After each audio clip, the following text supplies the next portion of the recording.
Ayan, sasagot lang po tayo ng katanungan ng ilan kasi nga po ilan na po yung nagtatanong nito. Kasi nga po ito po dun sa mga baguhan lang dito sa pag-release kasi po ngayon lang nag-a-update sa kanila yung ganito. Ayan, yung create and add to reach new people. Ayan.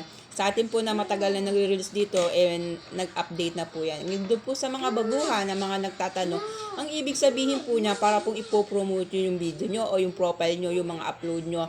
Kung gusto nyo raw na i-boost post yung mga post nyo, ayan, at maraming makakita at makadiscover dito, ayan, pwede doon na i-click yan. Pwede daw gawin itong i-try it nyo daw, pero kailangan meron po kayong budget pag yan po ay inyong na-try pag po kayo ay nagpa-boost post. Nasabi ko na po to sa ilang kong upload na mga nagtatanong. Ngayon ulitin ko lang po kasi nga po doon po to sa mga baguhan. Gusto daw po nila na gawaan ko ng tutorial para po malaman nila ito at ma-share daw nila. Ayan nga po yun.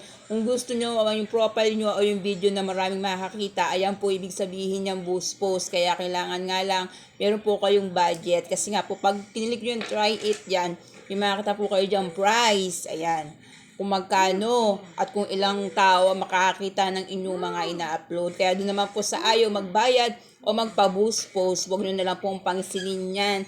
Yung mga nag-a-update na ganyan, huwag nyo pong ipapansinin, huwag nyo pong i-click yung katulad ng boost post, advertise, at saka yung promote. Yan po yung mga ilan na hindi dapat natin dito i-click kay Facebook.